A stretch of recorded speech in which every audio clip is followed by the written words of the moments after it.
ఈ సమయంలో ఈ పరిశుద్ధ దినమందు ప్రభువైన యేసుక్రీస్తు వారిని స్తుతించి ఆరాధించడానికి గాను మీ పనులన్నింటినీ మానుకొని మీ పనులన్నింటినీ త్వరగా ముగించుకొని సిద్ధపడి వచ్చిన మీ అందరికీ ప్రభువైన యేసుక్రీస్తు వారి నామములో నా హృదయపూర్వక వందనాలు తెలియజేస్తుంటున్నాను. అందరికి వందనాలమ్మా.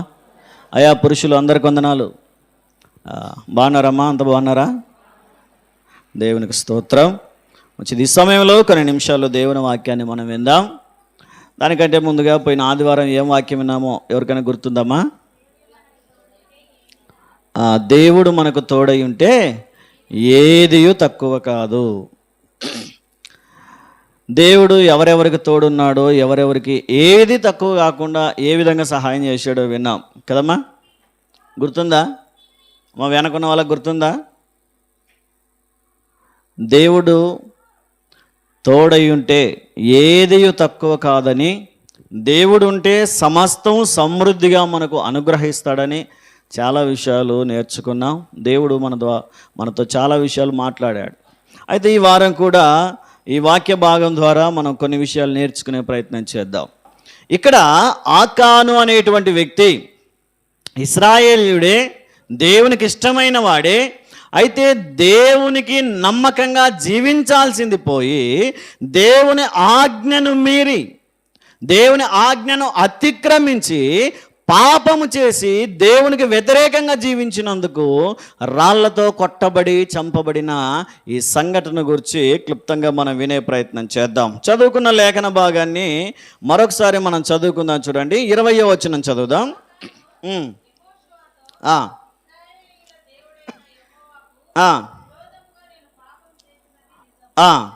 దోపుడు సొమ్ములో ఒక మంచి సీనారు పై వస్త్రమును, 200 తులముల వెండిని, 50 తులముల ఎత్తుగల ఒక బంగారు కమ్మిని నేను చూచి వాటిని ఆశించి తీసుకొంటిని.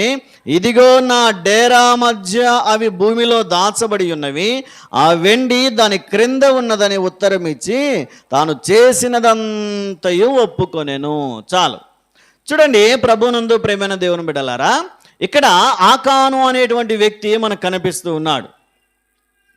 ఆకాను అనేటువంటి వ్యక్తి జీవితంలో చేసినటువంటి ఒక చిన్న పాపం, చేసినటువంటి ఒక్కసారి తిరుగుబాటు, ఒక్క వ్యతిరేకం, దేవుని ఆలోచనకు ప్రతికూలమైన ఆలోచన ఏ విధంగా తనను నాశనం చేసిందో, తనను పతనం చేసిందో కొన్ని విషయాలు మనం వినే ప్రయత్నం చేద్దాం.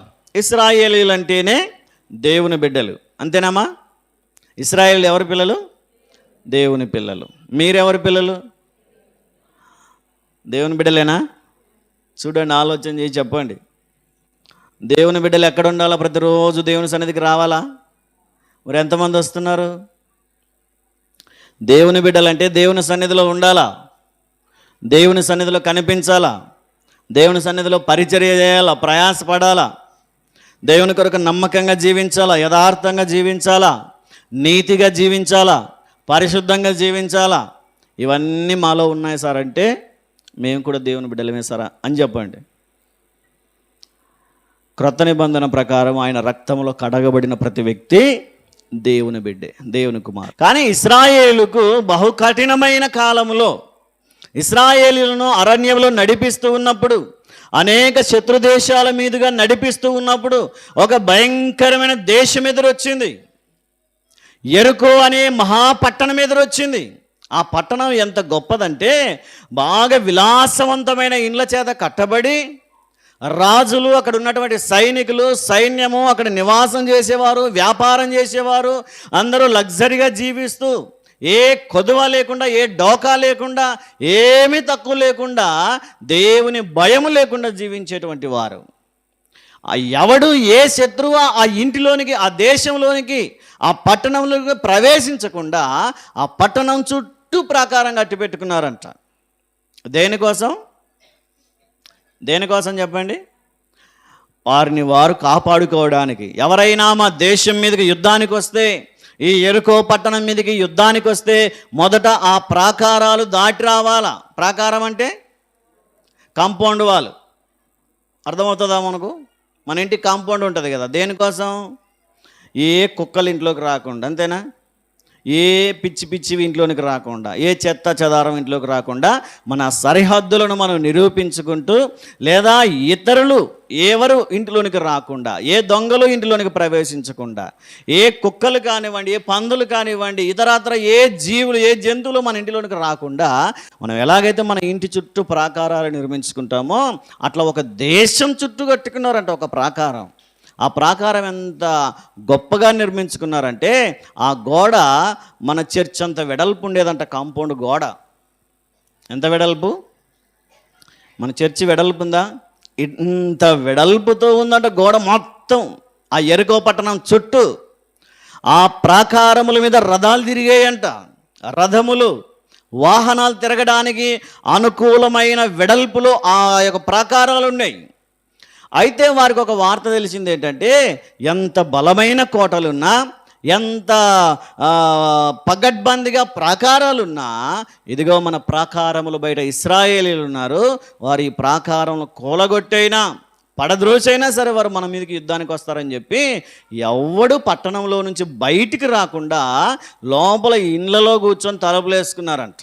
దేవునికి భయపడి, ఇశ్రాయేలీయుల దేవుడు జీవం కలిగిన వాడు, ఏదైనా సాధ్యం చేయగలిగిన వాడు కనుక మన కోటలు ఆపలేవు, మన ప్రాకారాలు ఆపలేవు కనుక ఆ దేవుడు, ఆ దేవుని బిడ్డలు ఎప్పుడైనా మన మీద దాడి చేయొచ్చని ఆ యెరికో పట్టణంలో ఉన్న వారందరూ ఇళ్లలో కూర్చొని తలుపులు వేసుకున్నారంట. ఈలోపు ఏం జరిగిందంటే, దేవుడు ఏం చెప్పాడు? ఆ పట్టణం చుట్టూ తిరగాలంట. ఇప్పుడు ఆ పట్టణాన్ని గెలవాలంటే ఏం చేయాలంట? చూడండి ఒకసారి 6వ అధ్యాయం 13 నుంచి చదవండి అమ్మ ఒకసారి. 7 యాజకులు పొట్టేలు కొమ్ము బూరలను 7 పట్టుకొని నిలువక యెహోవా మందసమునకు ముందుగా నడుచుచు బూరలు ఊదుచు వచ్చిరి. యోధులు వారికి ముందుగా నడిచిరి. దండు వెనకటి భాగము యెహోవా మందసము వెంబడి వచ్చును. యాజకులు వెళ్ళుచు బూరలు ఊదుచూ వచ్చిరి. అట్లు 2వ దినమున వారు ఒకమారు పట్టణము చుట్టూ తిరిగి పాలెమునకు మరలా వచ్చిరి. 6 దినములు వారు అలాగు చేయుచూ వచ్చిరి. ఇక్కడ చూడండి, పట్టణం చుట్టూ తిరగడమే, యుద్ధం చేసేది ఏం లేదు. ఏమో యుద్ధం గెలవాలంటే ఏం చేయాలా? యుద్ధం గెలవాలంటే ఏం చేయాలి? మామూలుగా సాధారణంగా యుద్ధం చేయాలా? యుద్ధం గెలవాలంటే యుద్ధం చేయాలా, పోట్లాడాలా, మన శక్తిని మన బలాన్ని ప్రదర్శించాలా, శత్రు బలమంతటి మీద మనం అధికారాన్ని సాధించాలి, అప్పుడు మనం గెలుస్తాం. కానీ దేవుని పద్ధతి చూడండి, దేవుని ప్రాసెస్ చూడండి. మీరేం బలం ఉపయోగించొద్దు, మీరేం కష్టపడొద్దు, మీరేం శ్రమ పడొద్దు. మరి ఏం చేయమంటావు ప్రభా? యుద్ధం ఎలా గెలుస్తామంటే ఆ పట్టణము చుట్టూ తిరగండి చాలన్నాడు. ఏంటి ప్రభా చుట్టూ తిరిగితే యుద్ధం ఎట్లా గెలుస్తామంటే, మీరు తిరగండి నేను చెప్తానని చెప్తే ఒకరోజు తిరిగి ఆ పట్టణం చుట్టూ తిరిగి ఇంటికి వచ్చి పడుకున్నారంట. పొద్దున్నే 2వ రోజు లేచి మరలా తిరిగి ఆ పట్టణం చుట్టూ తిరిగి వచ్చి మరలా పడుకున్నారు. అట్లా 6 రోజులు తిరిగి 7వ రోజు పొద్దున్నే వేకునే లేచి ఆ ఒక్కరోజు 7 సార్లు తిరిగారంట. 7వ సారి తిరుగుతూ ఉన్నప్పుడు చూడండి 20వ వచనంలో మనం చదువుతాం. యాజకులు బూరలు ఊదగా ప్రజలు కేకలు వేసిరి. ఆ బూరల ధ్వని వినినప్పుడు ప్రజలు ఆర్భాటముగా కేకలు వేయగా ప్రాకారము కూలెను. ప్రజలందరూ తమ ఎదుటికి చక్కగా పట్టణ ప్రాకారము ఎక్కి పట్టణమును పట్టుకొనిరి. చాలు, ఇక్కడ చూడండి, ఆ పట్టణము చుట్టూ తిరిగి బోరలుదుతున్నప్పుడు ప్రజలందరూ కేకలు వేస్తున్నారు, గాయకులందరూ పాటలు పాడుచున్నారు, యాజకులందరూ దేవుని మహింపరుస్తున్నారు. వారి ముందు మందసం వెళ్తూ ఉంది. ఆ విధంగా వారు పట్టణం చుట్టూ తిరిగి తిరిగి తిరిగి తిరిగి 7వ మారు తిరిగినప్పుడు ఆ పట్టణపు గోడలన్నీ బ్రద్దలైపోయాయంట. హల్లెలూయా, హల్లెలూయా. ఏం చేశారని? యుద్ధం చేయడానికి వారు ఏమైనా పోట్లాడారా? ప్రార్థన చేశారంతే, పాటలు పాడారంతే, దేవుని మహిమ పరిచారంతే. ఏమైపోయాయి గోడలు? ఎంత ఉన్నాయి ఆ గోడలు? ఎంత ఉన్నాయని విన్నాం. ఇంత వెడల్పు గోడలు కేకలకి కూలిపోతాయా? కానీ మన దేవుడు ఏదైనా చేయ సమర్థుడు కనుక కొన్నిసార్లు మన జీవితాల్లో ఏదో ఇది కష్టమైంది, ఇది అసాధ్యమైందని మనం అనుకుంటాం. కానీ దేవుడు సమస్తమును సాధ్యపరచగలిగిన వాడని దేవుని వాక్యం తెలియజేస్తుంది. ఇశ్రాయేలులందరూ సంతోషపడ్డారు. ప్రభువా ఇంత గొప్ప విజయాన్ని ఇచ్చావని చెప్పి ఆ ప్రాకారాలన్నీ కూలిపోయిన తర్వాత ఆ గోడలెక్కి ఆ దేశంలోనికి, ఆ పట్టణంలోనికి వెళ్ళి రాజును, సైనికులను, అక్కడ ఉన్నటువంటి వారందరినీ చంపేసి చక్కగా వారు విజయంతో ఇంటికి తిరిగి వచ్చేసారు. ఇంత గొప్ప పట్టణం, ఇంత మహాపట్టణాన్ని దేవుడు మనకు అప్పగించాడు అనే సంతోషముతో వారు ఆనందంగా జీవిస్తూ మరికొద్ది రోజుల తర్వాత వేరొక పట్టణం మీదకి యుద్ధానికి వెళ్ళారు. ఆ పట్టణం పేరు ఏంటంటే హాయి. చెప్పండి, హాయినా హానినా? హాయి. అది ఎరుకు అంత పెద్దదేం కాదు. ఏమో వింటున్నారా? ఎరుకు పెద్దది, బలమైన ప్రాకారాలు కలిగింది. కానీ ఈ హాయి అనే పట్టణం ఏమంత పెద్దది కాదు, చిన్న పట్టణం. మహా అయితే ఒక 2-3 వేల మంది ప్రజలు. ఎరుకోలో 1000 మంది ఉన్నారు, కానీ హాయిలో ఎంతమంది ఉన్నారు? యెహోషువ గారు ఏమన్నారంటే, ఇదిగో వెళ్ళి మీరు అక్కడికి వెళ్ళి హాయి అనే పట్టణాన్ని వేగు చూసి రండి అని చెప్పి ఒక 2 దూతల్ని పంపించాడంట. ఆ పట్టణం ఎంత బలంగా ఉందో, ఆ పట్టణంలో ఉన్నటువంటి రాజు ఎలాంటి వాడో, సైనికులు ఎలాంటి వాడో, వారు భయంకరమైన వారా, ఎన్ని యుద్ధాలు చేయగలుగుతారు, ఎంతమంది సైన్యం ఉన్నారు, ఎట్లాంటి ఆయుధాలు వారి దగ్గర ఉన్నాయో ఒకసారి కనుక్కొని రాపోండి అని చెప్పి 2 మారు వేషంలో పంపించాడు. ఆ మారు వేషంలో వెళ్ళిన వ్యక్తులు తిరిగి వచ్చి అంటారు, అయ్యా అదేమంత పెద్ద పట్టణం కాదు, అదేమంత గొప్పది కాదు. ఇన్ని లక్షల మంది, మనం దగ్గర 5-6 లక్షల మంది ప్రజలు ఉన్నాం, యుద్ధం చేయగలిగే వారే 5-6 లక్షల మంది ఉన్నాం, 4 లక్షల కాల్బలం ఉన్నాం. ఇన్ని లక్షల మంది వెళ్ళి యుద్ధం చేసేంత పెద్ద పట్టణం కాదు అది. ఎంతది? చిన్న పట్టణం. ఒక 2-3 వేల మంది ఉన్నారు అంతే. కాబట్టి మనం కూడా ఇన్ని లక్షల మంది వెళ్ళి ఎందుకు ప్రయాసపడ్డాం? కాబట్టి అందరిని ఇంటి దగ్గర పెట్టి ఒక 3,000 మంది పోతే, ఏమో చెప్పండి, ఎంతమంది అంట? ఒక 3,000 మంది పోతే సరిపోతుందయ్యా, అదేమంత పెద్ద గొప్ప పట్టణం కాదులే, చిన్నదే, ఇట్లా వెళ్ళి అట్లా విజయంతో వచ్చేస్తాము, అదేమంత గొప్పది కాదులే అని చెప్పి సంతోషపడ్డారు. ఆహా, ఇంత గొప్ప ఎరుకోనే మనం సాధించాం దేవుని దయ వల్ల, ఇంత గొప్ప పట్టణాన్నే మనం మట్టుపెట్టి సాధించే విజయాన్ని దేవుడు మనకు అనుగ్రహించాడు కనుక ఆ చిన్న పట్టణం మీద విజయాన్ని ఇవ్వలేడా? ఆ చిన్న పట్టణం మీద దేవుడు మనకు విజయాన్ని ఇవ్వలేడా అని విశ్వాసంతో ప్రార్థన చేసుకొని వెళ్ళిపోయారు. ఇంత గొప్ప ఎరుకోనే ఓడించినటువంటి ఇశ్రాయేలుకు ఇప్పుడు హాయి అనే పట్టణం పెద్ద లెక్కనా? ఏమో లెక్క చెప్పండి. చిన్న పట్టణం, కానీ ఏం జరిగిందో వినండి. చిత్తుగా ఓడిపోయి వచ్చేసారు ఇంటికి. ఏమైపోయింది? ఇంత గొప్ప పట్టణాన్ని గెలిచిన వారు అక్కడికి వెళ్ళి చిన్న పట్టణం చేతిలో ఓడిపోయారు. చిన్న పట్టణం చేతిలో ఓడిపోగానే యెహోషువ గారికి చాలా బాధేసింది. చూడండి ఒకసారి 6వ వచనం చదవండి అమ్మ, ఒకసారి 7వ అధ్యాయము 6వ వచనం చదువుదాం. యెహోషువ తన బట్టలు చింపుకొని తానును ఇశ్రాయేలు పెద్దలను సాయంకాలము వరకు యెహోవా మందసమును ఎదుట నేల మీద ముఖములు మోపుకొని తమ తలల మీద ధూళి పోసుకొనుచు, అయ్యో ప్రభువా యెహోవా, మమ్ము నశింపజేయునట్లు అమోరీయుల చేతికి మమ్మను అప్పగించుటకును ఈ జనులను ఈ యొర్దాను నీవెందుకు దాటించితివి? మేము యొర్దాను అవతల నివసించుట మేలు, ప్రభువా కనికరించుము అని చెప్పి గట్టిగా ఏడ్చి ప్రార్థన చేస్తున్నాడంట. ఎవరు? యెహోషువ. ఎందుకు ఓడిపోయాం ప్రభువా? అంత భయంకరమైన ఎరుకోను ఓడించావే. ఈ చిన్న హాయి పట్టణం చేతిలో ఓడిపోవడానికి ఏం కారణం? అక్కడ పనిచేసినటువంటి నీ బలం ఏమైనా తగ్గిపోయిందా? అక్కడ గెలిపించావు, ఈ చిన్న పట్టణం చేతులు ఏం చేసావు? ఓడించావు. ఏమైంది ప్రభువా? ఈలోపు ఏమైపోయింది? నీ బలం ఏమైనా తగ్గిపోయిందా? నీ ప్రభావం ఏమైనా తగ్గిపోయిందా? నీవేమైనా చిన్నతరం అయిపోయావా? ఏమైపోయింది ప్రభు? అంత గొప్ప పట్టణాన్ని ఓడించామే, ప్రాకారములు కలిగిన పట్టణాన్ని ఓడించామే, ఈ చిన్న పట్టణం 3,000 మంది కూడా లేరు, అట్లాంటి చిన్న పట్టణం చేతిలో ఓడిపోయాం. పైగా 36 మంది పురుషులను కోల్పోయాం, 36 మంది సైనికులను కోల్పోయాం. ఏమైంది ప్రభా అంటూ గట్టిగా ఏడవడం ప్రార్థన చేస్తూ ఉన్నాడు. గట్టిగా దుఃఖంతో బట్టలు చింపుకొని ఏడుస్తూ ఉన్నాడంట. ఈరోజు ఆలోచన చేయండి, గొప్ప విషయాల్లో విజయం రావచ్చేమో మనకు, కానీ చిన్న విషయాల్లో ఓడిపోతుంటాం కొన్నిసార్లు. దేవుని దగ్గర అందుకనే గొంతు చించుకొని ఏడుస్తున్నాడు. అయ్యో ప్రభువా యెహోవా, ఎందుకు మాకు ఈ పరిస్థితి తీసుకొచ్చావు? ఎరుకో లాంటి భయంకరమైన పట్టణాన్ని ఓడించామే, ఆఫ్టర్ ఆల్ ఈ హాయి అనే చిన్న పట్టణం చేతులు ఎందుకు ఓడిపోయాం ప్రభా అంటే, దేవుడు అంటాడు, ఒరేయ్ యెహోషువ, మీదేం తప్పు లేదు, కాకపోతే మీలో ఒక్కడు తప్పు చేశాడంట. ఎంతమంది? 6 లక్షల మంది యుద్ధం చేసినటువంటి ప్రజలలో ఎంతమంది తప్పు చేశారు? ఒక్కడు తప్పు చేశాడంట. దేవుని కోపం వచ్చింది. ఎంతమంది తప్పు చేసినందుకు? ఒక్కడు తప్పు చేసినందుకు. ప్రభా, ఎక్కడ తప్పు చేశాం ప్రభా? ఈ హాయి పట్టణం మీదకి మేము అన్ని లక్షల మంది వెళ్ళలేదు, మహా అయితే ఒక 2-3 వేల మంది వెళ్ళాం అంతే. అంటే దేవుడు అంటాడు, ఈ హాయి పట్టణం విషయంలో కాదు మీరు తప్పు చేసింది, ఎరుకో పట్టణం మీదకి యుద్ధానికి వెళ్ళినప్పుడు తప్పు చేశారు. ఆ పట్టణం మీదకి యుద్ధానికి వెళ్ళినప్పుడు తప్పు చేస్తే దేవుడు ఎప్పుడు శిక్షిస్తున్నాడు? ఆ తర్వాత యుద్ధం చేయడంలో దేవుడు శిక్షిస్తున్నాడు. వారు అనుకున్నారు ఎరుకో మీద విజయం వచ్చినప్పుడు, అబ్బా దేవుడు ఎంత గొప్ప విజయాన్ని ఇచ్చాడు, చరిత్రాత్మకమైన విజయాన్ని మాకు ఇచ్చాడని చెప్పి గొప్పగా గంభీరంగా ఇంటికి వచ్చేసారేమో.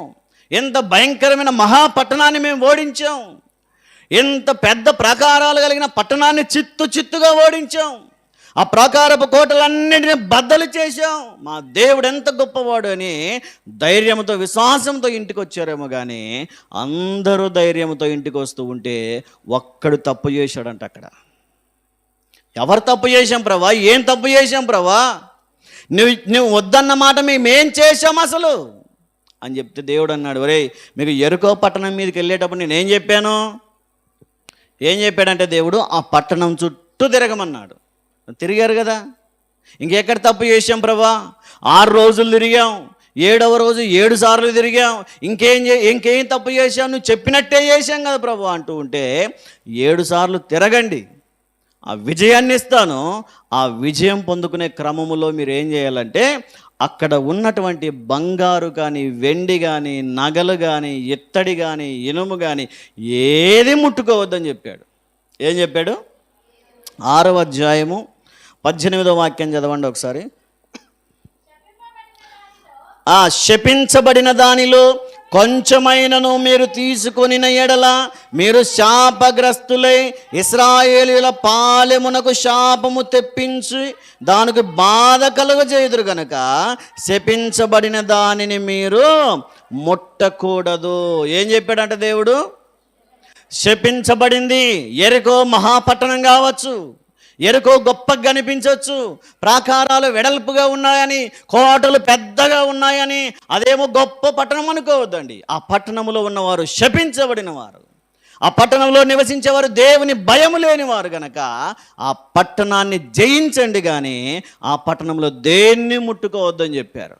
ఈ మాట గుర్తు పెట్టుకొని ఇశ్రాయేలు ఎవరూ ముట్టుకోకుండా ఇంటికి తిరిగి వచ్చేసారు. అయితే ఒక్కడు ఆశపడ్డాడంట. అందరు ఇంటికి వెళ్ళిపోతుంటే ఆ ప్రజలలో ఆకాను అనేటువంటి వ్యక్తి ఉన్నాడు.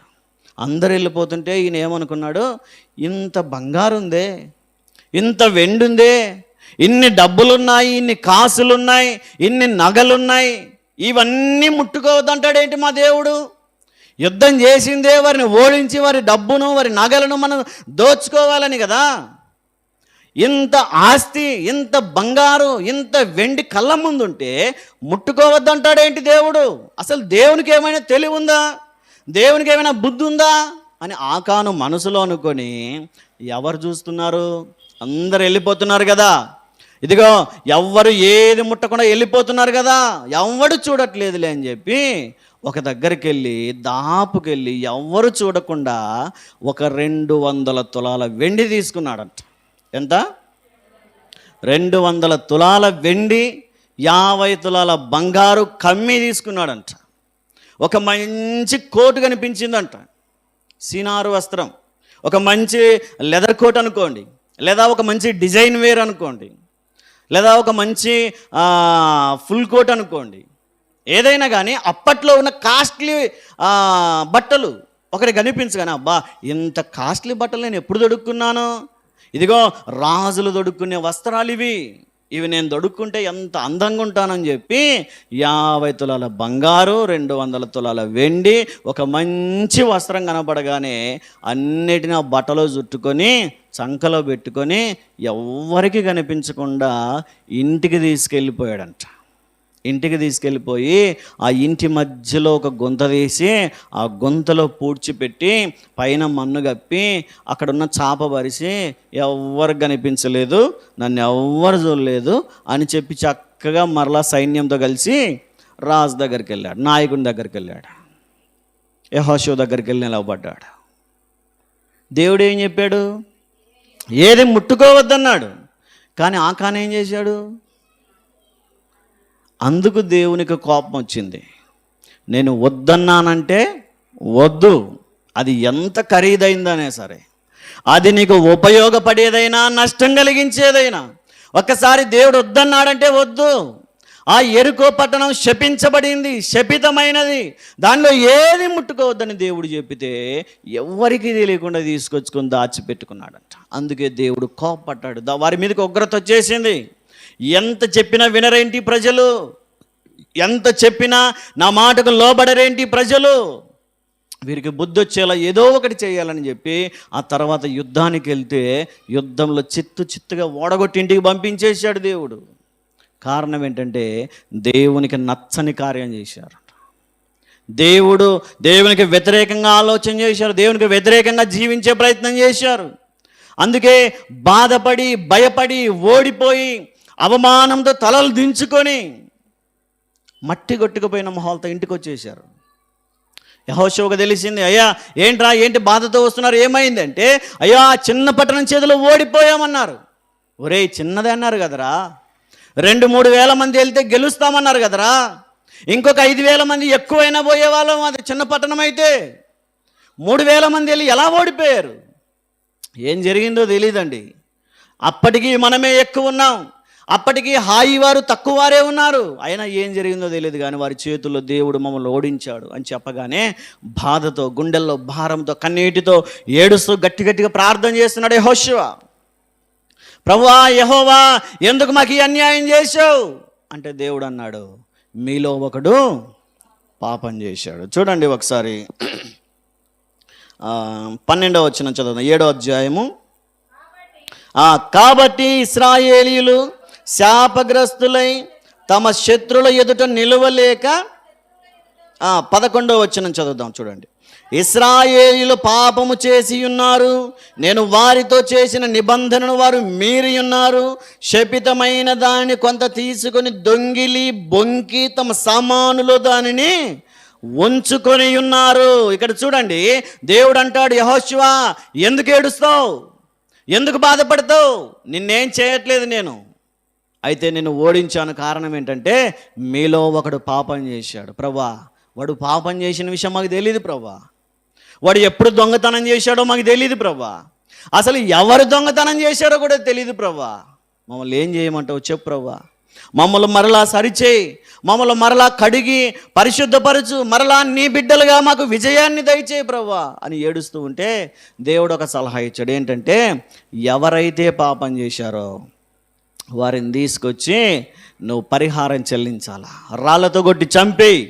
ఎవరైతే తప్పు చేశారో వాళ్ళని తీసుకొచ్చి రాళ్లతో కొట్టి చంపేయి, అప్పుడు నా కోపం తగ్గుతుంది, నా ఉగ్రత తగ్గుతుంది, కనుక అప్పుడు నేను మీకు మరలా విజయాన్ని ఇస్తాను అని దేవుడు చెప్తూ ఉన్నాడు. చూడండి 13వ వచనంలో మనం చదువుతాం, నీవు లేచి జనులను పరిశుద్ధపరిచి వారితో ఇలాగు చెప్పుము, రేపటికి మిమ్మును మీరు పరిశుద్ధపరచుకొనుడి, ఇశ్రాయేలీయుల దేవుడైన యెహోవా సెలవిచ్చినదేమనగా, ఇశ్రాయేలీయులారా, మీ మధ్య శాపగ్రస్తమైనది ఒకటి కలదు, మీరు దానిని మీ మధ్య నుండకుండా నిర్మూలము చేయు వరకు మీ శత్రుల ఎదుట మీరు నిలవలేరు.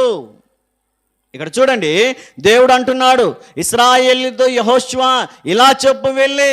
ఏం చెప్పమంటావు ప్రభు అంటే, ఇశ్రాయేలీయులారా, మీలో శాపగ్రస్తమైనది ఒకటి ఉంది, అది నీవు తొలగిస్తేనే కానీ దేవుడు నిన్ను ఆశీర్వదించడు అన్నాడు. ఈరోజు ఆలోచన చేద్దాం, యెహోషువతో చెప్పినట్టుగానే దేవుడు మనతో కూడా మాట్లాడుతున్నాడు. ఇదిగో ప్రజలారా, నేను మిమ్మల్ని ఆశీర్వదించాలనుకుంటున్నాను, కానీ శాపగ్రస్తమైంది ఏదో మీ ఇంటిలో ఉంది, దేవునికి నచ్చనిదేదో మీ హృదయములో ఉంది, దేవునికి అయిష్టమైంది, దేవునికి ఆయాసకరమైంది, దేవుని వాక్యానికి వ్యతిరేకమైంది ఏదో మీరు చేస్తున్నారు కనుకనే మీరు దానిని తొలగిస్తేనే తప్ప నేను మిమ్మల్ని ఆశీర్వదించను అంటాడు. ఇశ్రాయేలులు ఆ రోజు పరిహారం చేయాల్సిందే. దేవుడు పట్టుబట్టాడు. ఎవడైతే పాపం చేశాడో, ఎవడైతే దొంగతనం చేశాడో, ఎవడైతే మోసం చేశాడో, ఎవడైతే దేవుని ఆజ్ఞను మీరాడో వాడు చేస్తేనే తప్ప నా కోపం చల్లారదన్నాడు దేవుడు.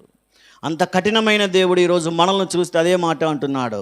ఇదిగో నీలో నాకు నచ్చంది ఒకటి ఉంది, నీ ఇంటిలో నాకు నచ్చంది ఒకటి ఉంది, నీ మనస్సులో నాకు నచ్చనిది ఒకటి ఉంది, అది శాపగ్రస్తమైంది, అది వాక్యానికి విరుద్ధమైంది. ఈరోజు దాన్ని తొలగించుకుంటేనే తప్ప నేను నిన్ను ఆశీర్వదించను అంటాడు దేవుడు. ఆలోచన చేయండి, మీ హృదయాల్లో తొంగి చూడండి, మీ మనస్సుకు ఏది తడుతుందో ఆలోచన చేయండి. ఏది దేవునికి ఇష్టం లేని పని చేస్తున్నారో, ఏది దేవునికి నచ్చని పని చేస్తున్నారో పరిశుద్ధాత్మ దేవుడు మీకు తెలియజేస్తాడు. మీ మనస్సాక్షి మిమ్మల్ని గద్దిస్తుంది. ఇదిగో అమ్మాయి, ఆ రోజు నువ్వు ఈ పని చేశావు, అది తప్పు అని నీ మనసే నీతో చెప్తుంది.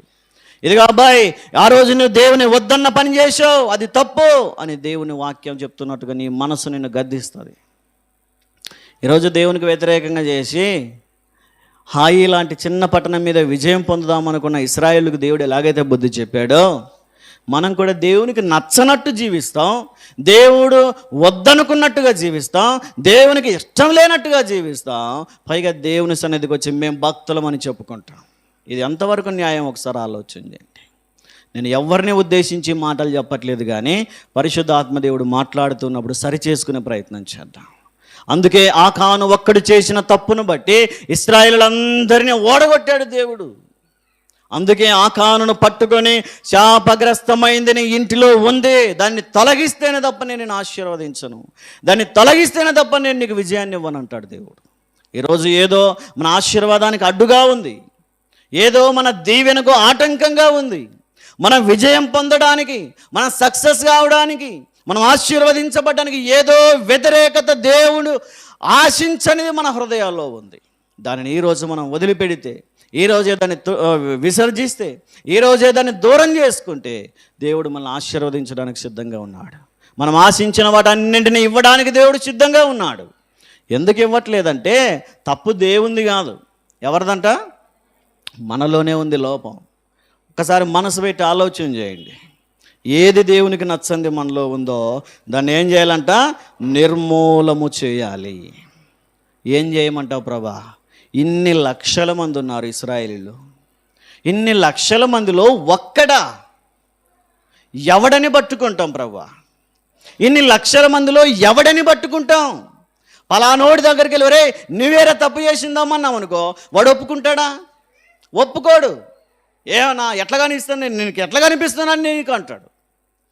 పలాని వ్యక్తి దగ్గరికి వెళ్ళి అడుగుదామా, పలాని స్త్రీ దగ్గరికి వెళ్ళి అడుగుదామా, ఎవ్వరు ఒప్పుకోరు. దొంగతనం చేసిన తర్వాత నేనే దొంగనని ఏ దొంగోడు ఒప్పుకోడు. ఇన్ని లక్షల మందిలో ప్రభా ఎవరినని అడుగుతాను? ఒక 100 మంది అయితే బహుశా పేరు పేరున వెళ్ళి అడిగేవాన్నేమో, బ్రతిమాలాడేవాన్నేమో. ఒరే నువ్వు తప్పు చేసింటే ఒప్పుకోరా, ఒరే నువ్వు దొంగతనం చేసింటే ఒప్పుకోరా, ఒరే నువ్వు పాపం చేసింటే ఒప్పుకోరా అని బ్రతిమలాడేవాని. కానీ ఇన్ని లక్షల మందిని ఎవరినని అడగమంటావు ప్రభా? ఏం చేయమంటావు ప్రభా? ఎలా వాడిని నిర్మూలన చేయమంటావు? ఎలా వాడిని చంపేయమంటావు? చెప్పు ప్రభా అంటే దేవుడు ఒక సలహా ఇచ్చాడు. ఏంటా సలహా అంటే, ఎన్ని గోత్రాలు ఉన్నాయో ఇశ్రాయేల్ గోత్రాలలో అన్ని చీట్లు వేయండి అన్నాడు. ఎన్ని గోత్రాలు ఉన్నాయి? 12 గోత్రాల మీద చీటీలు రాసి పెట్టారు. ఆ చీటీలన్నీ వేసి ఒక చీటి తీశారు. ఆ గోత్రములో ఎన్ని వంశాలు ఉన్నాయో అన్ని వంశాలు, ఆ వంశావళిలో క్రమం చొప్పున చీటీలు వేస్తే జెరాహు అనే పేరు మీద వచ్చిందంట. ఎవరి పేరు మీద? కోరాహు కాదు, జెరాహు. జెరాహు అన్నదమ్ములు ఎంతమంది ఉన్నారో, దాయాదులు ఎంతమంది ఉన్నారో, వారి మేటిలో ఎంతమంది పురుషులు ఉన్నారో పేర్లు రాసి చీటీలు వేశారంట. ఎవరి పేరు వచ్చింది? జబ్ది అనే పేరు వచ్చిందంట. ఏం పేరు? జబ్ది ఇంట్లో ఎంతమంది అన్నదమ్ములు ఉన్నారో రాయండి అని పేర్లు రాస్తే ఎవరి పేరు వచ్చింది? కర్మి అనే పేరు వచ్చిందంట. ఒరే కర్మి కొడుకులు ఎంతమందో, కర్మీకి పిల్లలు ఎంతమందో వారి పేర్లన్నీ రాయండి అని చెప్పి రాసి పెడితే చివరగా దాంట్లో ఏం పేరు వచ్చిందంట? ఆకాను అని వచ్చిందంట. ఆకానికి ఎంతమంది పిల్లలు రా అంటే చిన్న పిల్లలయ్య గారు, వారు అంత దొంగతనం చేసేంత సీన్ లేదు, చేసింటే వీడే చేసింటాడు అని అందరికీ డౌట్ వచ్చేసింది. ఇప్పుడు ఆకాను దగ్గరికి వెళ్ళి అడుగుతున్నారు. చూడండి 7వ అధ్యాయము 16వ వచనం చదువుదాం. కాబట్టి యెహోషువ ఉదయమున లేచి ఇశ్రాయేలీయులను వారి గోత్రముల వరసను బట్టి దగ్గరకు రప్పించినప్పుడు యూదా గోత్రము పట్టబడెను. యూదా వంశములు దగ్గరకు రప్పించినప్పుడు జెరాహీయుల వంశము పట్టబడెను. జెరాహీయుల వంశమును పురుషుల వరసన దగ్గరకు రప్పించినప్పుడు జబ్దీ పట్టుబడెను. అతడు అతని ఇంటి పురుషుల వరసను దగ్గరకు రప్పించినప్పుడు యూదా గోత్రములోని జెరాహు మునిమనముడును జబ్దీ మనమడును కర్మీ కుమారుడునునైనా ఆకాను పట్టుబడెను. ఆకాను ఏమనుకునింటాడంటే, ఏమో చెప్తారా? దొంగతనం చేసిన రోజు ఏమనుకునింటాడు? ఎవడికి లేదురా ఇంత తెలివి, రే ఇంత బంగారు విడిచిపెట్టి ఎట్లా పోతారా? దేవుడేం చూస్తాడా? దేవుడు వద్దన్నాడు సరే, ఎప్పుడో చెప్పాడు, దగ్గర దగ్గర వారం 10 రోజులు అయిపోయింది చెప్పి, ఆయన మర్చిపోయి ఉంటాడు, యెహోషువ మర్చిపోయి ఉంటాడు, నాయకులు మర్చిపోయి ఉంటారు. ఎవడ గుర్తుంటుంది? ఏయ్ తీసుకోండిరా అంటే వద్దురా. యెహోషువ చూస్తే కోపడతాడు, వద్దు. యెహోషువకు నేను చెప్తలే భయ్ తీసుకో. లేదురా యెహోషువని సర్దుకోవచ్చు, కానీ దేవుడు కోపడతారా అంటే దేవుడికి ఏం కనబడుతుందా? దేవుడిని చూస్తాడా? దేవుడు ఎక్కడో ఉన్నాడు. ఎక్కడున్నాడంట? ఎక్కడో లేడు. నువ్వు ఎక్కడుంటావో అక్కడ ఉంటాడు ఆయన. నువ్వు చెవులు కోరికి గుసగుసు అంటుంటావు చూడు, ఆ పక్కనే ఉండి తల్లి లెక్క చెప్పాలి, జాగ్రత్త గుర్తుపెట్టుకో అంటాడు. ఎవరి గురించో లేని సాకులు చెప్తుంటాను చూడు, పక్కనే ఉంటాడు. అమ్మా ఒకరోజు వస్తా తల్లి, లెక్క చెప్పాలా, గుర్తుపెట్టుకో అంటాడు. ఎవరినైనా మోసం చేస్తున్నాం అనుకో, ఎక్కడుంటాడు దేవుడు? ఆకాను అనుకున్నాడు, ఎవ్వరు చూడలేదులే అనుకున్నాడట. ఎవడికి తెలియదులే, అందరు వెళ్ళిపోయారు. ఇదిగో మా వాళ్ళు కూడా వెళ్ళిపోయారు, ఎవ్వరు లేరు. చీకటి పడుతోంది. ఈ ఈ చీకట్లో, ఈ మసకలో, ఈ సూర్యుడు అస్తమించే సమయంలో ఎట్లాగూ టైం అయిపోయింది. నేను ఇంటికి వెళ్ళిపాటికి చీకటి పడి లైట్లు పడతాయి. ఆ చీకట్లో ఎవడ గుర్తుపడతాడు?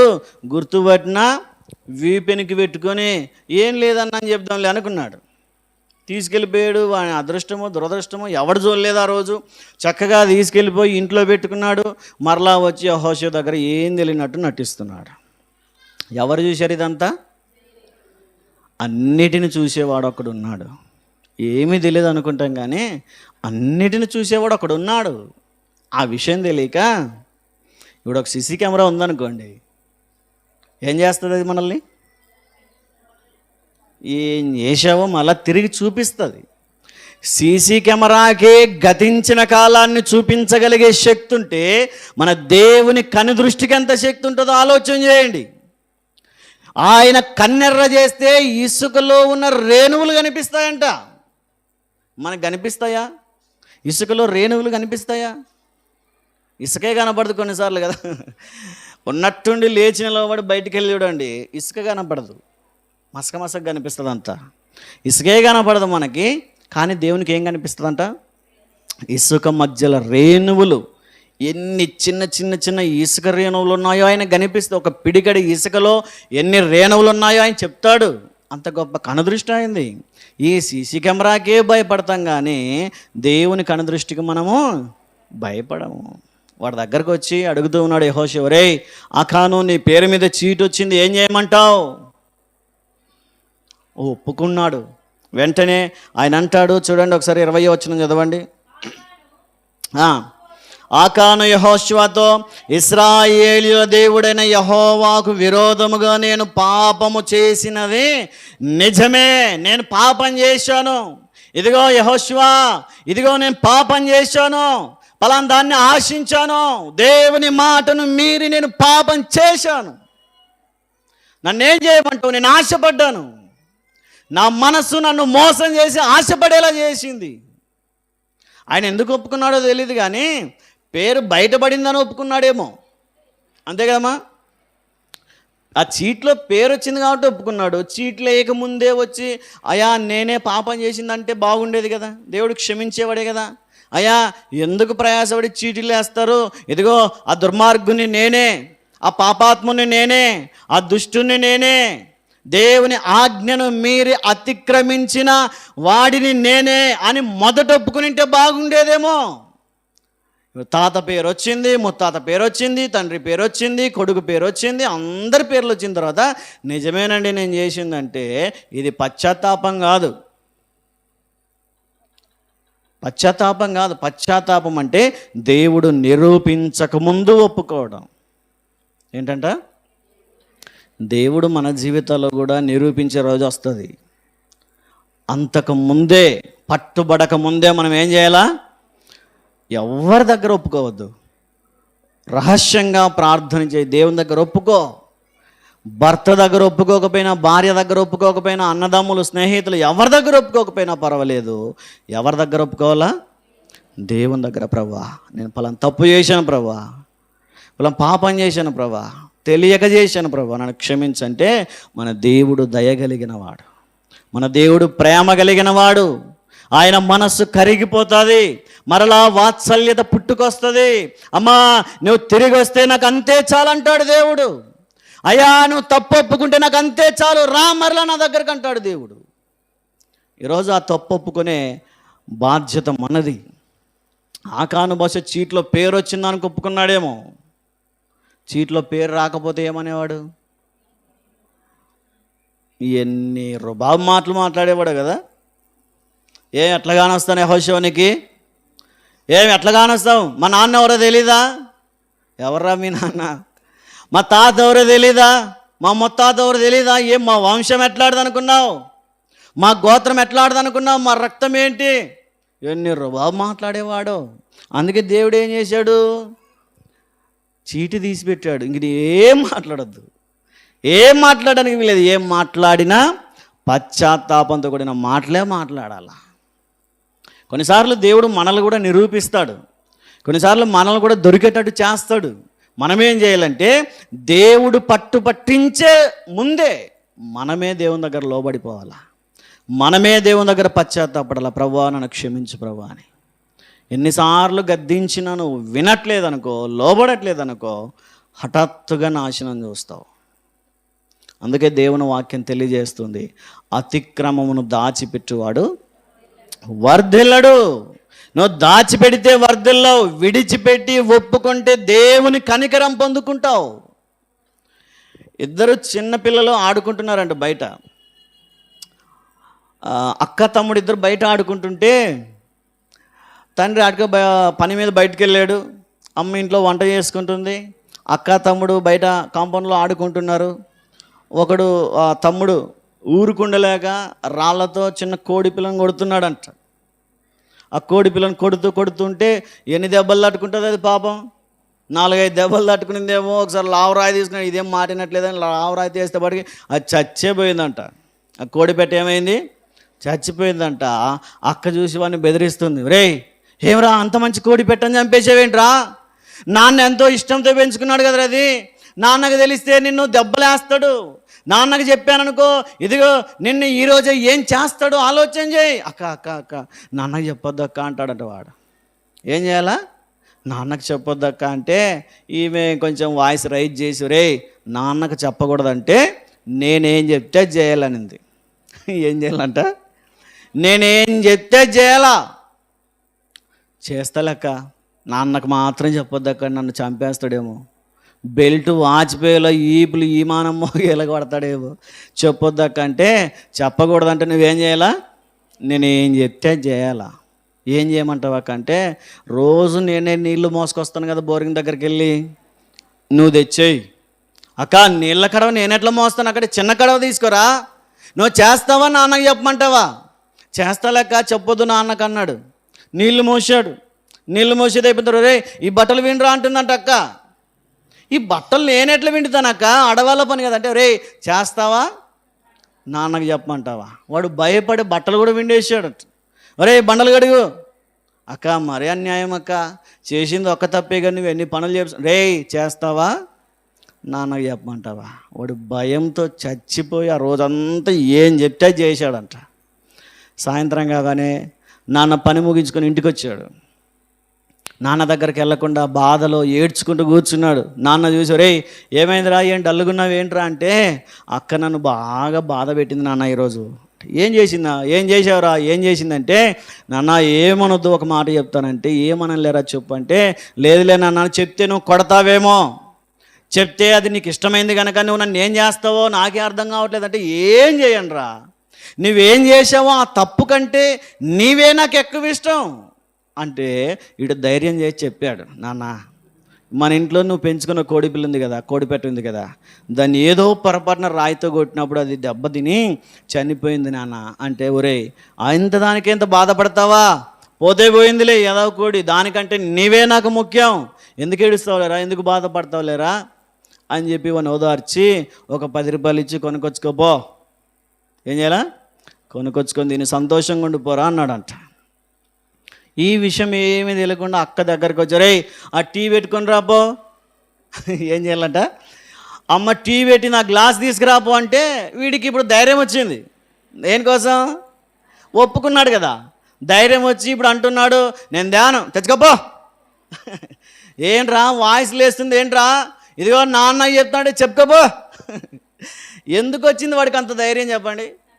తండ్రి దగ్గర ఒప్పుకున్నాడు కనుక వాడికి ధైర్యం వచ్చింది. ఆమెకు అర్థం కాలేదు, అక్కకి ఒరే ఇంత ధైర్యం ఎక్కడదరా, పొద్దునంతా కుక్కిన పేనులా పడుకున్నావు కదరా, చెప్పిన పనండా చేసావు కదరా, నేను ఎక్కడ భయపడి చేస్తావేమో అనుకున్నాను, అంత భయపడ్డావు, అంత పిరిగివాడు అనుకున్నాను, ఇప్పుడు అంత ధైర్యం ఎక్కడి నుంచి వచ్చిందిరా అంటే, నేను జరిగిందంతా నాన్న దగ్గర ఒప్పుకున్నాను, నాన్న నన్ను క్షమించేశాడు, ఇక నీ మాట నేను వినను అని ధైర్యంగా చెప్పేశాడు. ఇక అక్కేం చేసేదిలే, ఏం చేస్తుందా, ఇంకోటి చచ్చిపోయేదనాలా, పెట్ట చచ్చిపోయేదనాలా, ఇంకేం చచ్చిపోయేదంటే కూడా వాడు అవసరమైతే 100 రూపాయలు దొంగతనం చేసాడన్న వాళ్ళు నాన్న ఏమన్నాడు, ఇంకా బాధలో ఉన్నాడు, ఇప్పుడే క్షమించాను కదా అనే ఒక ప్రేమ కొడుకు మీద.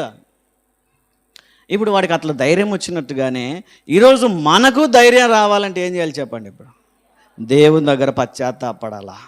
ఆకాను పశ్చాత్తాపడ్డం వేరు, నిరూపించబడిన తర్వాత కలిగిన పశ్చాత్తాపం అది. ఈరోజు నీవు నేను నిరూపించబడక మునిపే దేవుడు అవకాశం ఇస్తున్నాడు. కొన్నిసార్లు నిరూపించబడితే శిక్ష. ఏమీ మాట అర్థమైందా? ఏదైనా తప్పు చేసామనుకోండి, అది రుజువైతేనే శిక్ష. రుజువు కాలేదనుకోండి, ఇప్పుడు దొంగతనం చేశాడు, ఎవడో ఒక వ్యక్తి దొంగతనం చేశాడు, వాడు దొంగతనం చేశాడని రుజువు చేస్తేనే వాడికి శిక్ష. రుజువు చేయలేదనుకోండి, ఏం ఆధారాలు దొరకలేదనుకోండి, వాడు నిజంగా దొంగతనమే చేసిన వాడికి రుజువు కాలేదు కనుక వాడు తప్పు చేసినట్లు కాదు. అది లోకానుసారంగా సరిపోతుందేమో కానీ దేవుని దృష్టిలో రుజువైన తర్వాత శిక్ష పడే కొన్ని సందర్భాలు ఉంటాయి. రుజువు కాకముందే శిక్షను అనుభవించే సందర్భాలు కొన్ని ఉంటాయి. కొన్నిసార్లు శిక్షించిన తర్వాత రుజువు చేస్తాడు దేవుడు. ఇదిగో నిన్ను ఎందుకు శిక్షించాను అనుకున్నావు, ఈ పాపం చేసావు గనక అంటాడు. ఇదిగో నీకు ఎందుకు ఆ రోగం వచ్చింది అనుకున్నావు, ఇక్కడ పలానా తప్పు చేసావు గనక అంటాడు. కొన్నిసార్లు రుజువు పడకముందే దేవుడు శిక్షిస్తాడు. అయితే దేవుని కృపను బట్టి మనం ఇంకా శిక్షించబడట్లేదంటే దేవుడు రుజువు పరచకముందే పశ్చాత్తాపడే అవకాశం ఇస్తున్నాడు మనకు. ఈరోజు ఆలోచన చేద్దాం. ఆకాను పశ్చాత్తాపడినట్టుగా మనం పశ్చాత్తాపడగలిగితే, అందుకే నిజం ఒప్పుకుంటున్నాడు, ఇక తప్పించుకునే అవకాశం లేదు కదా అని చెప్పి ఆకానికి అర్థమైపోయి, అయ్యా నిజమే, విరోధముగా యెహోవాకు విరోధముగా నేను పాపము చేసినది నిజము ఒప్పుకుంటున్నాడు. పట్టుపడ్డాడు కనుక అతడు ఒప్పుకుంటున్నాడు. చూడండి ఒకసారి 21వ వచనాన్ని మనం చదువుదాం. చూడండి 18వ వచనం చదువుదాం. ఒకసారి 18వ వచనం చదువుదాం. అతడును అతని ఇంటి పురుషులను వరసను దగ్గరకు రప్పించబడినప్పుడు యూదా గోత్రములోని జెరాహు ముని మనముడును జబ్ది మనమడును కర్మీ కుమారుడును నైన ఆకాను పట్టుబడెను. ఈ మాట చాలా స్పష్టంగా ఉంది. చూడండి, ఆకాను పట్టుబడ్డాడు. అనుకున్నాడేమో చేసేటప్పుడు ఎవడు చూడట్లేదు అనుకున్నాడేమో, ఇక వారం రోజులు అయిపోయిందిలే, ఇక ఎవడు నన్ను గమనించట్లేదు అనుకున్నాడేమో, కానీ తిరిగి తిరిగి తిరిగి వాడు చేసిన పాపం ఆ రోజు పట్టుబడేలా చేసింది. అందుకే ఈరోజు మనం చేస్తున్న పాపాలు, మనం చేస్తున్న దొంగతనాలు, మనం మాట్లాడుతున్న అబద్ధాలు, మనం చూస్తున్న సినిమాలు, సీరియళ్ళు, దేవునికి వ్యతిరేకమైన ఏ పాపమైనా సరే ఏదో ఒకరోజు పట్టిస్తుంది మనల్ని. మనం అనుకుంటాం ఎవరు చూడట్లేదు, లేదు దేవుడు చూడట్లేదు, సంఘ కాపరి చూడట్లేదు, సంఘ పెద్దలు చూడట్లేదు, నా భర్త చూడట్లేదు, నా భార్య చూడట్లేదు, ఎవరు చూడట్లేదులే అని మనం అనుకుంటాం, కానీ ఏదో ఒకరోజు పట్టుబడతావు, జాగ్రత్త. దేవుని వాక్యం అంటుంది అతడు పట్టుబడ్డాడు ఆ రోజు. దేవుని వాక్యంలో మనం చదువుతాం చూడండి ఒకసారి, సంఖ్యాకాండము 32వ అధ్యాయము 23వ వచనాన్ని చదవండి. సంఖ్యాకాండము 32వ అధ్యాయము 23వ వాక్యం చదువుదాం. మీరు అట్లు చేయని ఎడల మీ పాపమే మిమ్ములను, గట్టి చదవమ్మా మాట, అమ్మా ఈ మాట అందరూ వినండి, తలలు పైకెత్తండి.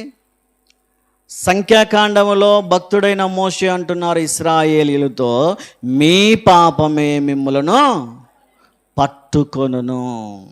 ఏం కాదనుకుంటాం, కానీ అనుకోకుండా వచ్చి మీద పడుతుంది, జాగ్రత్త.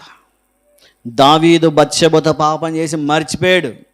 ఎవరు చూడలేదులే అనుకున్నాడు, తన భర్త చూడలేదు, తన అన్నదమ్ములు అక్కడ ఎవరు చూడలేదులే అనుకున్నాడు. 3 నెలల తర్వాత ఒక కబురు వచ్చింది, అయ్యా రాజుగారు ఇదిగో నేను గర్భవతినండి అంది. దాచిపెట్టాడు ఆ పాపాన్ని. 3 నెలల తర్వాత దేవుడు బయటేశాడు. తను చేసిన పాపానికి అతడు తల దించుకున్నాడు. తన 4 కుమారులను కోల్పోయాడు. బహుశా భయంకరంగా దేవుని ఉగ్రతకు గురి కావాల్సిన వాడు ఆ పాపం బయటపడిన వెంటనే పశ్చాత్తాపడ్డాడు. 2013లో నార్త్ స్టేట్లో ఒక హత్య జరిగింది. ఒక అమ్మాయిని, ఒక చిన్న పాపని, ఒక స్కూల్కి వెళ్ళే పాపను తల్లి డ్రైవర్తో కలిసి చంపించేసింది. దేనికోసం అంటే తల్లిదండ్రుల మాట వినట్లేదు, వారు చెప్పినట్టు నడుచుకోవట్లేదని చెప్పి, మా కూతురు మాకు అవమానం తీసుకొస్తుందని చెప్పి కాలేజీకి వెళ్తున్న పాపను చంపి డ్రైవర్తో కలిసి దాంట్లో పూడ్చిపెట్టుకున్నారంట. పూడ్చిపెట్టి కొద్ది రోజులకి ఎప్పటికైనా డౌట్ వస్తుందేమో, ఇది నేను చేద్దామంటే ఆ శవాన్ని మరలా తవ్వి తీసి కాల్చి బూడిది చేసి ఎక్కడో గంగలో కలిపేశారంట. గంగ అంటే గంగ అనుకున్నారు, ఎక్కడో నదిలో సముద్రాల్లో కలిపేశారు. ఇంకా బూడిదంతా నీళ్ళ పాలైపోయింది, చేసిన పాపం అయిపోయింది, ఇంక ఎవరు చూడలేదులే అనుకున్నారు. 2013లో జరిగింది నార్త్ స్టేట్లో, బాంబే మహారాష్ట్ర అటు సైడ్. డ్రైవర్ గారు అనుకున్నాడు, అమ్మా ఈ పాపం ఎప్పుడైనా బయటపడుతుంది, ఇంకా నేను నీ దగ్గర డ్యూటీ మానేస్తాను, నేను నీతో ఉండను అని చెప్తే, ఒరే వెళ్ళిపోరా, నువ్వు చెప్తావేమో నేను భయపడి, నేను చెప్తానేమో నువ్వు భయపడి, ఎవరికి తెలియకుండా నువ్వు వెళ్ళిపోయి నీ పని నువ్వు చేసుకోపో అన్నాడు. ఆ డ్రైవర్ గారు వెళ్ళి ఏదో ఒక పని చేసుకుంటున్నాడు, ఎక్కడో ట్యాక్సీ నడుపుకుంటున్నాడు, ఏదో డ్రైవింగ్ ఫీల్డ్లో ఉన్నాడు. అనుకోకుండా ఒకరోజు పోలీసుల చేతికి చిక్కాడు. 2015లో, ఎప్పుడు 2015లో డ్రంక్ అండ్ డ్రైవ్ టెస్ట్. ఏం టెస్టు? ఒరే తాగావా లేదా అని వాళ్ళ దగ్గర పైప్ పెట్టారంట. ఒరే తాగావా లేదా అంటే వాడు తాగి ఉన్నాడు. ఒరే తాగావు కదా ఫైన్ కట్టి వెళ్ళిపోతే వాడు ఏదో ఓవర్గా మాట్లాడితే స్టేషన్కి తీసుకొచ్చారు. ఫైన్ కడితే వెళ్ళిపోయి తప్పించుకొని వెళ్ళిపోయాడు, కానీ స్టేషన్కి తీసుకొచ్చారు. ఒరే ఈయన ఎక్కడో చూసినట్టుందిరా అని చెప్పి అన్ని పాత గెలుకుతూ ఉంటే పలాని మిస్సింగ్ కేసు బయటపడింది. మిస్సింగ్ కేసు బయటపడి వాడిని భయంకరంగా చిత్రవధ చేసి 3rd డిగ్రీ ఉపయోగించి వాడిని చిత్రవధ చేస్తే వాడు బయట వేసాడు, అయ్యా నేను మా అమ్మగారు కలిసి ఆ పాపం చంపేసి ఇదిగో ఇది మాయం చేసేసామని చెప్పి వాడు ఒప్పుకున్నాడు, లొంగిపోయాడు. వాడు జీవిత ఖైదు పడింది. ఎప్పుడో 2013లో జరిగిన హత్య ఎప్పుడు బయటపడింది? 2015లో, 2 సంవత్సరాల తర్వాత. వాడికి అందరూ అయిపోయిందిలే, ఇంక అందరూ మర్చిపోయారు, ఎవడు చూడలేదు అనుకున్నాడేమో. వాడు చేసిన పాపం అని ఏం చేసింది? పట్టుబట్టించింది. అందుకే ఆకాను చేసిన పాపం కూడా ఎవడు చూడలేదేమో అనుకున్నాడు, కానీ వాడి తాత ముత్తాతల పేరుతో సహా దేవుడు పట్టించాడు. అందుకే దేవుని వాక్యం తెలియజేస్తుంది, నీ పాపమే నిన్ను పట్టుకుంటుంది. ఈరోజు చేసేటువంటి అతిక్రమం ఏదైనా, ఈరోజు చేసే అక్రమం ఏదైనా, ఈరోజు ఆడే అబద్ధం ఏదైనా, ఈరోజు చూసే పాపం ఏదైనా సరే, నువ్వు చేసే పాపమే నిన్ను పట్టిస్తుందని దేవుని వాక్యం తెలియజేస్తుంది. పట్టుబడకముందే పశ్చాత్తాపడడం నేర్చుకుంటే దేవుడు మనలో క్షమించి వదిలేయడానికి సిద్ధంగా ఉన్నాడు. అందుకే ఆ తర్వాత అతడు ఒప్పుకుంటూ 21వ వచనంలో మనం చూస్తాం, దోపుడు సొమ్ములో ఒక మంచి సీనారు పై వస్త్రమును 200 తులముల వెండిని 50 తులముల ఎత్తుగల ఒక బంగారు కమ్మిని నేను చూచి వాటిని ఆశించి తీసుకొంటిని. ఇదిగో నా డేరా మధ్యలో అవి దాచబడి ఉన్నాయి. అయ్యా నేను ఆశపడ్డాను, ఒప్పుకుంటున్నాడు. ఇప్పుడు బయటపడిన తర్వాత కవర్ చేసుకునే మార్గం లేక, అవకాశం లేక ఒప్పుకుంటున్నాడు. యెహోషువ గారు, దయతో నన్ను క్షమించండి, నేను దేవునికి వ్యతిరేకంగా పాపం చేశాను. ఏం చేశావురా చెప్పు. నువ్వు ఒక్కడ చేసిన పాపానికి ఇదిగో ప్రజలందరూ బాధపడుతున్నారు, ప్రజలందరూ శ్రమ పొందుతున్నారు. ఒరే ఏం చేసావో ఒప్పుకోరా అని బ్రతిమలాడుతుంటే అన్నాడు, ఇదిగో నేను ఒక మంచి సినారు వస్త్రం చూసి ఆశపడ్డాను, 200 తులాల వెండి చూసి నేను ఆశపడ్డాను, ఒక 50 తులాల బంగారు కమ్మిని చూసి నేను ఆశపడ్డాను. ఈరోజు 90% పాపం జరగడానికి కారణం మానవుల ఆశలు, మానవుల కోరికలు. ఈరోజు ఏది ఆశపడుతున్నామో ఆలోచన చేయండి. నీతిమంతుల ఆలోచనలు ఎలా ఉంటాయో మనం విన్నాం. దేవుని వాక్యం తెలియజేస్తుంది, భక్తిహీనుని ఆశ భంగమైపోతుందని. వాడు ఆశపడ్డాడు కానీ దాన్ని అనుభవించాడా? ఈరోజు ఆలోచన చేయండి. సాధ్యమైనంత మట్టుకు మీ పాపానికి కారణం, మీరు దేవునికి వ్యతిరేకంగా జీవించడానికి కారణం మీ ఆశలు. దేన్ని ఆశపడుతున్నారో, దేని మీద ఆశలు పెంచుకుంటున్నారో ఒకసారి ఆలోచన చేయండి. చాలామందికి బంగారం అంటే ఆశ, ఉన్నంతలో సరిపోదు, ఇంకా కావాలా, ఇంకా కావాలా, ఇంకా కావాలా. దానికోసం మందిని ముంచడానికైనా సిద్ధమే, దానికోసం అన్నదమ్ములు మోసం చేయడానికైనా సిద్ధమే. బంగారు సంపాదించుకోవాలా. కొంతమందికి డబ్బు అంటే ఆశ, డబ్బు సంపాదించాలి, సంపాదించాలి, సంపాదించాలి. సంపాదించే క్రమంలో అక్రమమైనా సరే పర్వాలేదు అనుకుంటారు. ఈరోజు ఆలోచన చేయండి, నీ ఆశలు ఎలా ఉన్నాయి, నీ ఆలోచనలు ఎలా ఉన్నాయి, నీ కోరికలు ఎలా ఉన్నాయి, ఒకసారి ఆలోచన చేద్దాం. కీర్తన గ్రంథంలో 146వ కీర్తన 5వ వచనంలో మనం చూస్తాం, భక్తుడైన దావీదు గారు అంటారు, ఆ కీర్తనాకారుడు అంటాడు, ప్రభువా దేవా నీ మీదే నేను ఆశ పెట్టుకొని ఉన్నానంటాడు ఆయన. ఆ కీర్తనాకారుడి యొక్క ఆశ దేవుని మీద. మనం చూస్తాం అక్కడే 119వ కీర్తన 147వ వచనంలో కూడా దేవుని మాటల మీద ఆశ పెట్టుకొని ఉన్నాను అంటాడు కీర్తనకారుడు. దేవుని మీద ఆశ పెట్టుకున్నారు, దేవుని మాటల మీద ఆశ పెట్టుకున్నారు, దేవుని వాక్యం మీద ఆశ పెట్టుకున్నారు. ఈరోజు నీ ఆశ దేని మీద ఉందో ఆలోచన చేయండి. ఈరోజు దేన్ని ఆశిస్తున్నావో, దేని మీద ఆశపడుతున్నావో, దేని మీద కోరిక కలిగి ఉన్నావో, ఏం డిజైర్ కలిగి ఉన్నావో ఆలోచన చేయండి. నీ ఆశలే నీకు పాపాన్ని చేసేయడానికి ప్రేరేపణ కలిగిస్తాయి. నీ ఆశలు, నీ కోరికలే పాపం చేయడానికి మొదటడుగే వేయిస్తాయి. ఆలోచన చేద్దాం నీ ఆశలు ఎలా ఉన్నాయో. అందుకే ఆకాను పాపం చేయడానికి కారణం, అతడు ఆశపడ్డాడు, అతడు దానిని చూచి ఆశించి అంటాడు. ఆశపడ్డాడు, బంగారం చూడగానే ఆశ వచ్చేసింది అయ్యగారికి, ఆ డబ్బును చూడగానే, ఆ వెండిని చూడగానే, ఆ వస్త్రాన్ని చూడగానే ఆశ కలిగిందంట అతడికి. ఈరోజు నువ్వు కూడా ఆశపడుతున్నావా? ఏదైనా విలువైన వస్తువును చూడగానే అక్కరలేకపోయినా కొనాలని ఆశపడుతున్నావా? మన ఇంటిలో అది ఉపయోగమే లేకపోయినా మనం ఆశపడతాం, అది బాగుంది కదా అని. అవసరం లేకపోయినా ఆశపడ్డాం, అది పాపమే. ఈరోజు నీ ఆశలు ఎలా ఉన్నాయో ఒకసారి ఆలోచన చేసుకునే ప్రయత్నం చేద్దాం. అందుకే అతడు పట్టుబడ్డాడు, తప్పించుకునే అవకాశం లేక తప్పును ఒప్పుకుంటున్నాడు. ఇప్పుడు దేవుడు ఏం చేయమన్నాడు? ఒప్పుకుంటే వదిలేయండి అన్నాడా? రాళ్లతో కొట్టి చంపేయాల్సిందే. ధర్మశాస్త్ర ప్రకారం దొంగిలించిన వాడిని, ధర్మశాస్త్ర ప్రకారం దేవుని ఆజ్ఞను మీరిన వాడిని రాళ్లతో కొట్టి చంపేయాల్సిందే.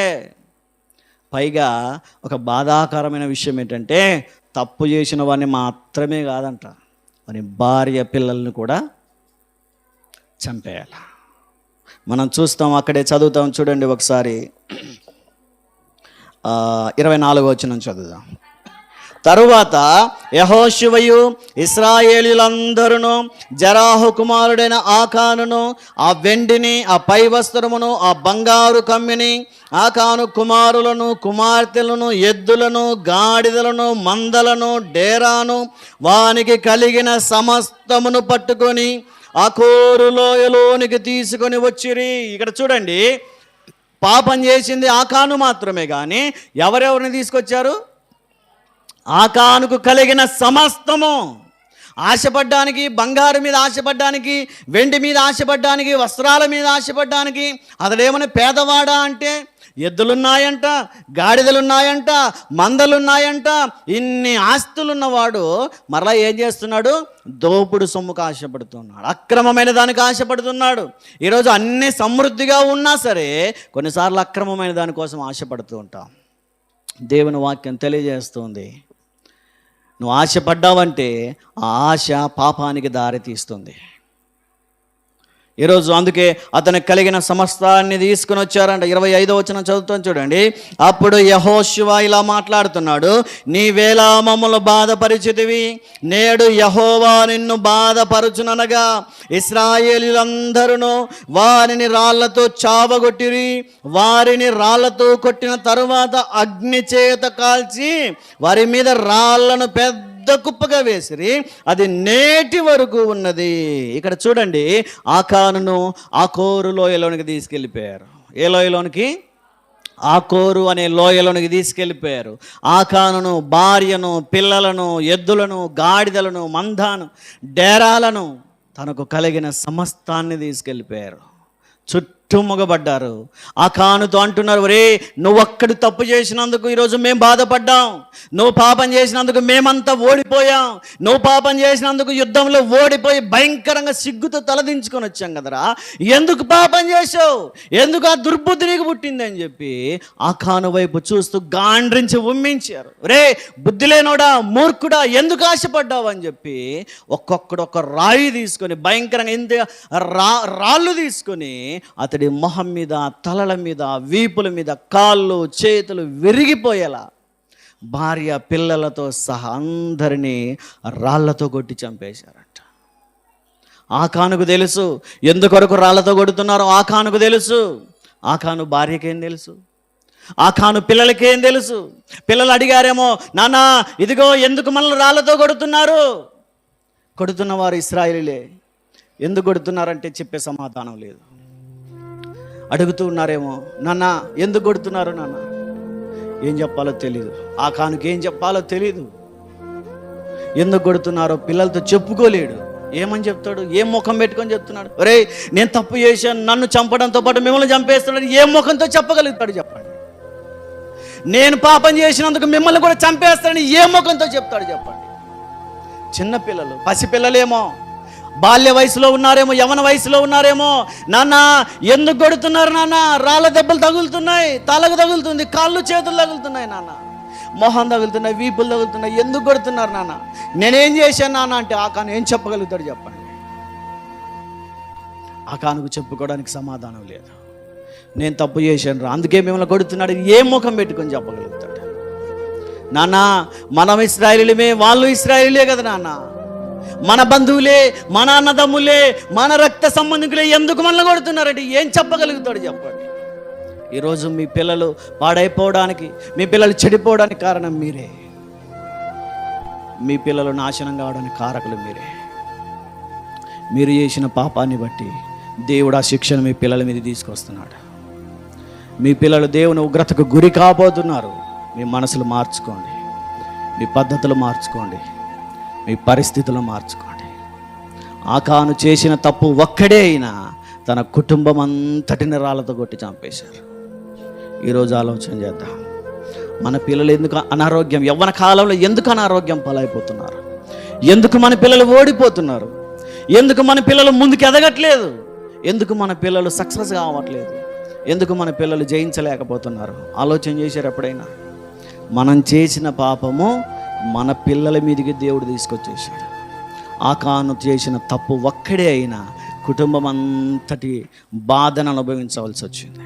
ఈరోజు నేను ఒక్కడిని తాగి తిరుగుతున్నానులే అనుకుంటావేమో, నేను ఒక్కదాన్నే పాపం చేస్తున్నానులే అనుకుంటావేమో. ఆ పాపం దేవుడు నీ పిల్లల మీదకి తీసుకురాబోతున్నాడు. మరి ఏం చేయమంటారు? తప్పించుకోవడానికి ఏం చేయమంటారు? పశ్చాత్తాపడాలా, దేవుని దగ్గర అడగాల, ప్రభువా నా పాపం రుజువు కాకముందే, నా పాపం నిరూపించబడకముందే నన్ను క్షమించు ప్రభువా అని ఆయన పాదముల దగ్గర పడి దుఃఖముతో కన్నీటితో అడగాల. ప్రభువా నన్ను క్షమించు నాయనా, నేను చేసిన తప్పును నా పిల్లల మీద మోపద్దు ప్రభువా, నా పాపాన్ని నా బిడ్డల మీదకి తీసుకురావద్దు ప్రభువా, నాతోనే అంతం కానీ నన్ను ఏదైనా చేయాలనుకుంటే చెయ్యి ప్రభా, నా పిల్లలను ముట్టొద్దు, నా బిడ్డలు ముట్టొద్దు ప్రభా అని బ్రతిమలాడాలా, ఆయన సన్నిధిలో బ్రతిమలాడాలా, గోజాడాలా, కన్నీటితో ఆయన పాదాలు తడపాలా. అప్పుడు దేవుడు కనికరిస్తాడు. మన దేవుడు ప్రేమ కలిగిన వాడు, మన కొరకు ప్రాణం పెట్టినవాడు, మన కొరకు తన దేహమంతటిని చీల్చివేయించుకున్నవాడు. అంత గొప్ప దేవుడు మన పశ్చాత్తాపడితే కనికరించడంటారా? మన దేవుడు మన పశ్చాత్తాపడితే మన దేవుడు క్షమించడంటారా? తిరిగి మనల్ని ప్రేమించడంటారా? తిరిగి మనల్ని చేర్చుకోడంటారా? ఆలోచన చేయండి. ఈరోజు దేవుడు అవకాశం ఇస్తున్నాడు, సరి చేసుకునే ప్రయత్నం చేయండి. మీరు చేసిన పాపానికి మీ బిడ్డల మీదుగా ఉగ్రత రాబోతుందేమో. నన్ను ఎవరు చూడట్లేదులే, నేనేం పట్టుబడలేదులే, పట్టుబడితే అప్పుడు ఆలోచన చేద్దాంలే అనుకోకుండా, రుజువు కాకముందే, నిరూపించబడకముందే పాపాన్ని ఒప్పుకునే ప్రయత్నం చేద్దాం.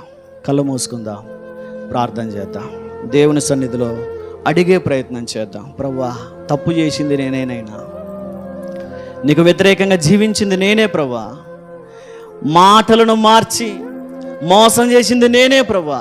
నా బిడ్డల మీదుగా ఉగ్రత తేవద్దు ప్రభువా, నా బిడ్డలను శాపగ్రస్తులను చెయ్యొద్దు ప్రభువా, నేను తెలిసో తెలియక తప్పు చేశాను ప్రభువా, నన్ను క్షమించు ప్రభువా అంటూ దేవుని సన్నిధిలో బ్రతిమలాడే ప్రయత్నం చేద్దాం. దేవుని సన్నిధిలో గోజాడే ప్రయత్నం చేద్దాం. అడుగుదాం, ప్రభువా నన్ను క్షమించు.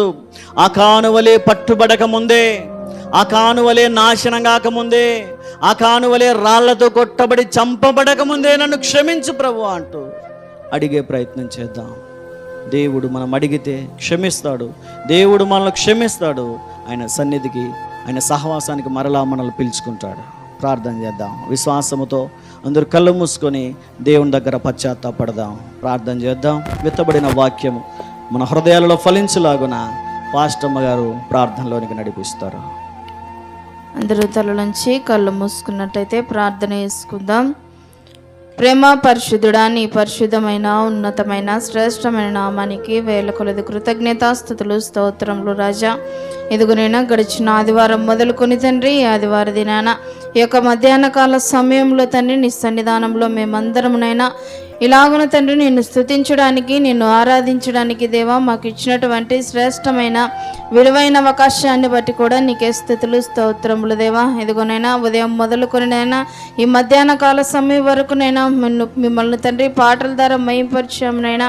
ఇదిగో తండ్రి ఇంతవరకునైనా నీ దైవదాసుని తండ్రి నీ పక్షంను నిలవబెట్టుకొని మాకందరికినైనా కావలసినటువంటి ఆత్మీయ ఆహారం అందించలాగున తన నోటికి మీరే బోరుగా ఉండి తనను వాడుకుంటున్నటువంటి విధానాన్ని బట్టి కూడా నీకే స్తుతులు, స్తోత్రములు దేవా.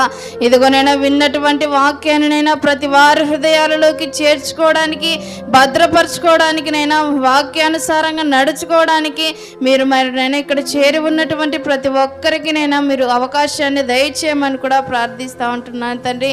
ఇదిగోనైనా ఆ కానువల తండ్రి మేమేదైనా నీకు చేయరాని పనులు చేసి ఉంటే దయతో మమ్మల్ని అందరినీ మీరు దయతో క్షమించమని కూడా ప్రార్థిస్తూ ఉంటున్నాను తండ్రి. నీ ఎదుట నేను మేము పాపములు ఒప్పుకోవడానికి నైనా ప్రతి ఒక్కరికి నైనా గొప్ప అవకాశాన్ని మీరు దయచేసినటువంటి గొప్ప దేవుడు కనుక యేసయ్యా.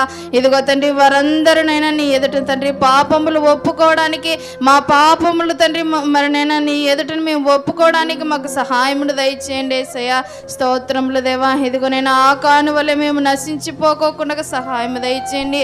నీ ఎదుట తండ్రి ప్రతి విధమైనటువంటి పాపములను యేసయ్యా మేమందరంనైనా నీ సన్నిధానంలో నీ ఎదుట తండ్రి ఒప్పుకోవడానికి సహాయమును దయచేయమని కూడా ప్రార్థిస్తూ ఉంటున్నాను తండ్రి. ఒక్కడు చేసినటువంటి పాపాన్ని బట్టినైనా ఆకాను తండ్రి ఎలాగైతేనైనా తన పిల్లలతో పాటు నశించిపోయాడో తండ్రి, మరి నేను అలాగున మేము ఉండకోకుండా దేవా నీ పాద సన్నిధిలోనైనా మేమందరం మా పాపములు తండ్రి ఒప్పుకోవడానికి మాకందరికి మీరు సమయాన్ని దయచేయమని కూడా ప్రార్థిస్తూ ఉంటున్నాను. సహాయం దయచేయండి. ఇదిగో దేవా వాక్యాన్ని విన్నటువంటి వారందరినైనా వాక్యానుసారంగా నడుచుకోవడానికి కృపను దయచేయమని కూడా ప్రార్థిస్తూ ఉంటున్నాను తండ్రి. అదేవిధంగానైనా మైక్ శబ్దం ద్వారా ఎందరైతే వాక్యాన్ని విన్నారో యేసయ్యా వారందరూ హృదయాలలో కూడా తండ్రి చేర్చుకోవడానికి, భద్రపరచుకోవడానికి, వారు కూడా ఏదైనానైనా నీకు ఆయాసకరమైనటువంటి పనులు చేసి ఉంటే తండ్రి వారు కూడానైనా నీ సన్నిధానంలోనైనా నువ్వు నీ పాదాలు ఎదుట తండ్రి వారి పాపములు ఒప్పుకోవడానికి మీరు సహాయమును దయచేయమని కూడా ప్రార్థిస్తూ ఉంటున్నాను తండ్రి. ఇదిగోనైనా నీ సన్నిధానంలోకి రాలేక వెనుక పిలువబడినటువంటి బిడ్డలకు కూడా జ్ఞాపకం చేసుకునండి. వారు కూడా నేను నీ సన్నిధానంలోనైనా చేరి నిన్ను స్తుతించి ఆరాధించేంత వరకు మీరు వారందరికీ మీరు తోడుగా ఉన్నామని కూడా ప్రార్థిస్తూ ఉంటున్నాను తండ్రి. ఇదిగోనైనా విత్తబడినటువంటి వాక్యంనైనా ఇక్కడ చేరున్నటువంటి ప్రతి వారి హృదయాల్లో చేర్చుకోవడానికి, భద్రపరచుకోవడానికి సహాయమును దయచేయమని, ముందున్న కార్యక్రమం అంతటి ద్వారా నీ నామానికి మాత్రమే మహిమ తెచ్చుకున్నామని ఈ కొద్ది ప్రార్థన నజుడైన యేసుక్రీస్తు శ్రేష్టమైన నామాన్ని బట్టి మిక్కిలి వినయము తడిగి వేడుకొని పొందుకునింటున్నాము తండ్రి. ఆమేన్. ఆమేన్.